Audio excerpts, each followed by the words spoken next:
So like many of you over the past couple of weeks, I have been mesmerized by the Olympics in Tokyo. Anyone else watching a little bit every now and then? Yeah, it's sort of hard to avoid it if you turn on the television. But there was star power shining forth in all sorts of amazing ways. So flipping and twirling and jumping and racing and hurdling and strategizing and fighting. There was winning by a hair, and there was winning by a whole lot. There was losing by 100th of a second, and then there was losing by a whole lap. And those off competition events and those athlete highlights, they were shining as well, helping us to better understand issues of mental health and physical disabilities and perseverance. Anyone else ever moved to tears by the Toyota ads? Athletes from nations all around the world came together in this amazing display of athleticism, good sportsmanship, and spectacle at a time when we need goodwill and hope and joy more than ever as we continue to deal with this global pandemic that just doesn't seem to want to go away.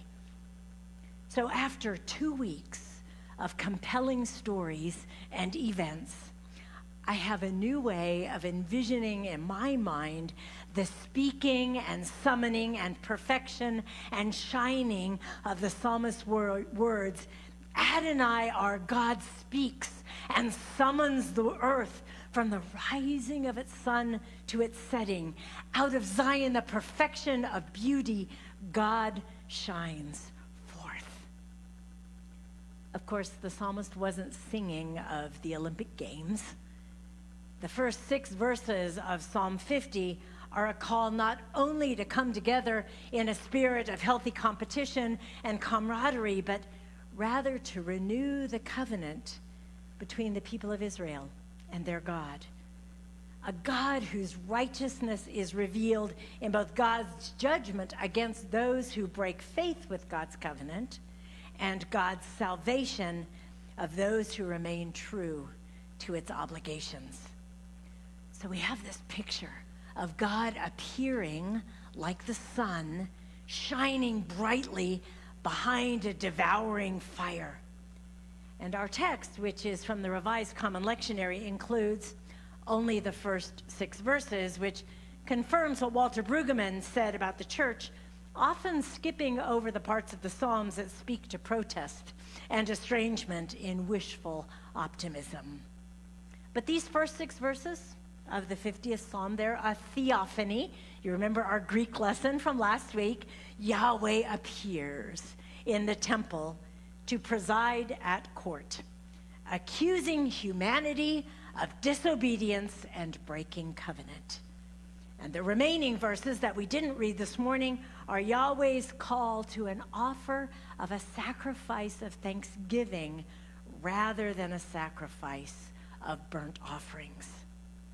Some scholars even suggest that this psalm was originally used as part of a covenant renewal service, and they point to the eternal predicament of humanity, that is, sin.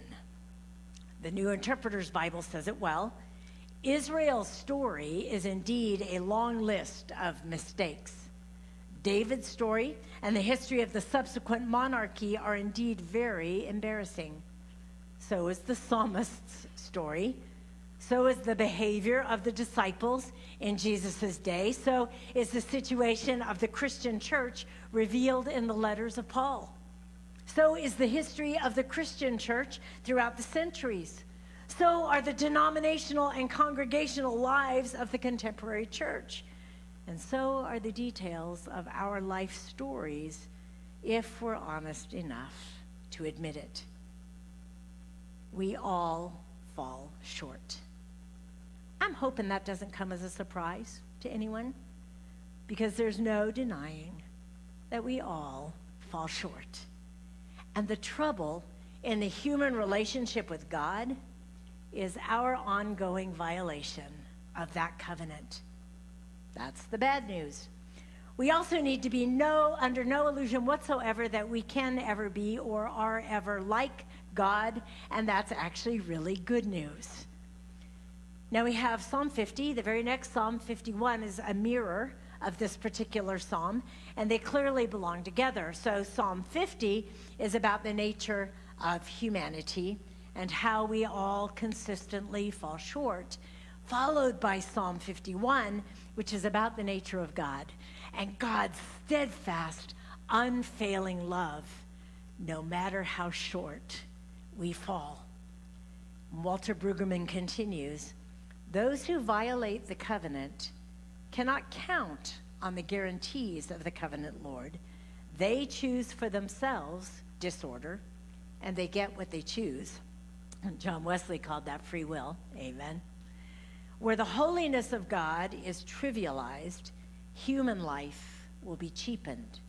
Where human life is cheapened, the saving power of the holy God will not be known. The last verse here assures Israel that there is an alternative to this abandonment.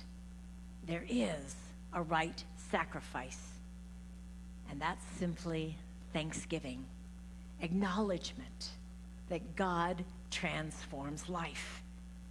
And those who love their life and live it out of that posture are those who go what's called in the way of obedience and trust and proper acknowledgement. And these God saves. But saving can only be given to those who let God be God. So in this psalm, we're encouraged to see how mighty and awesome our God is. God is the fiery tempest, and God is the one who summons the heavens and the earth. As one commentator put it, a big deal, a big God. But it's important for us to also remember that God is not only an out there great big God, God is also radically right here, even in times of crisis, holding our lives, celebrating our lives, encouraging us to live our lives to their fullest. Yes, sometimes it is extraordinarily hard to see that in ordinary people like ourselves. Richard Rohr shares that this insight really hit him the first time he was on retreat in Thomas Merton's Kentucky Hermitage. One of the ex-abbots had been a recluse, a herman's hermit, for years. The recluses come into the community only for Christmas and Easter, and the rest of the time they stay in the forest alone with God and themselves. So he was going down a little trail from the hermitage, and he saw the monk coming toward him. And here's how Richard tells the rest of the story. I recognized him since I knew him from the year before. I felt it was not my place to intrude on his privacy or silence, so I bowed my head, moved to the side of the path, and was going to walk past him. When I was about 4 feet from him, he said, "Richard." Well, that surprised me. He was supposed to be a recluse. How did he know I was here? And he said, "Richard, you get chances to preach, and I don't. When you're out there preaching, just tell the people one thing. God is not out there." And he pointed to the sky. God bless you. And he went back down the road. Friends, the one shining forth is not out there. God's light shines in every single one of us, and God expects both extraordinary and simply ordinary things from us. So in an imaginary spiritual Olympics, each one of us has our specialty, our skill set, our ability to do our very best with the gifts that we have been given. Recently, Seth Godin, who's a marketer, a blogger, a teacher, shared this in his blog. Chain restaurants rarely use fresh herbs. They're uneven, unreliable, and expensive. And most diners have been conditioned to want food that's more processed and bland. And the same is true for most of what we buy and sell. It's becoming ever more predictable, pre-processed, and cost-reduced. And the pressure tends to go in one direction. Turn your work into a commodity, smooth over the edges, and fit in all the way. That seems hard to argue with, particularly if you want to be popular and profitable. But the restaurant, he says, that makes the best sabich, which is an Israeli sandwich of pita bread stuffed with fried eggplants, hard-boiled eggs, salat katzutz, parsley, amba, and tahini sauce, the best of those in all of New York City takes a different approach. At Nana, in an obscure shopping mall on the outskirts of an outer borough, they're serving memorable food that doesn't match the prevailing industrial model. You can't get anything like it from your grocer's freezer. It's distinctive and probably a lot more difficult to produce on a regular basis. The same could be true, he says, for what you choose to do. It might not get you a Fortune 500 company as a client, probably won't make you number one on the bestseller list that tracks the one that's for everyone, but it might be exactly the work that you are proud to do. And I thought, as we look forward to our future as a church, it seems to me that we need to figure out anew in this post-COVID world what makes Desert Skies unique. What we offer that's worth coming back to. How we intend to shine Christ's light into our own community at both our Houghton and our Vail campuses.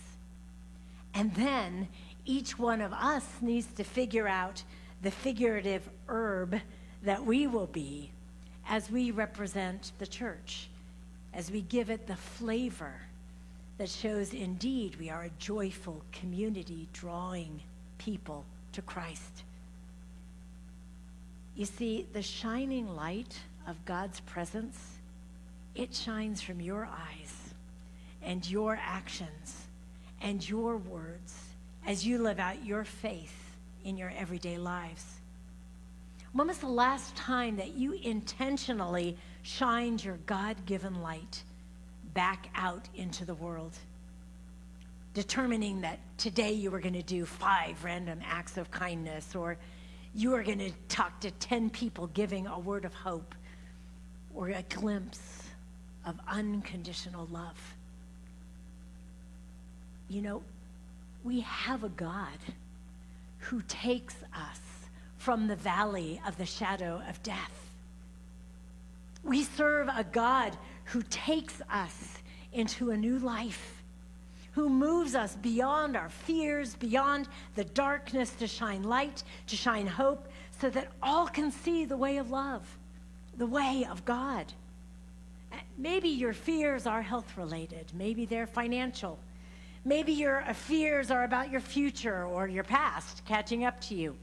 Maybe your fears aren't even personal, but about the world around us and the injustices that you see.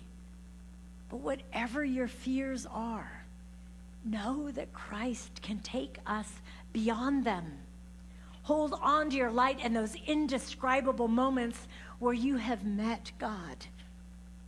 Because as Christians who follow Jesus through his ministry and even through darkness to the cross, we are called to hold not only to the light that gives us strength through the darkness, but also to be the light that shines in another's darkness. Natalie Grant wrote a song that touched my heart many, many years ago when I first heard it, about the tragedy and suffering of a baby who died way too early, the unfairness of praying and trusting and counting on God and receiving no healing. Her words: who told us we'd be rescued? What has changed, and why should we be saved from nightmares? We're asking why this happens to us who have died to live. It's unfair. Now, I'm pretty sure most of us know exactly how that feels. But then she continues. This is what it means to be held. How it feels when the sacred is torn from your life and you survive. This is what it is to be loved. And to know that the promise was when everything fell, we'd be held. This is what it is to be loved. And to know that the promise was when everything fell, we'd be held. This is what it means to be held. Songs and psalms, prophets, Jesus, friends in the faith, they all help us to remember each and every day that we are held, even when everything seems to be falling apart. God is holding our lives, even as God is counting on us to hold the lives of others and to shine the light of Christ wherever we are. And that is good news.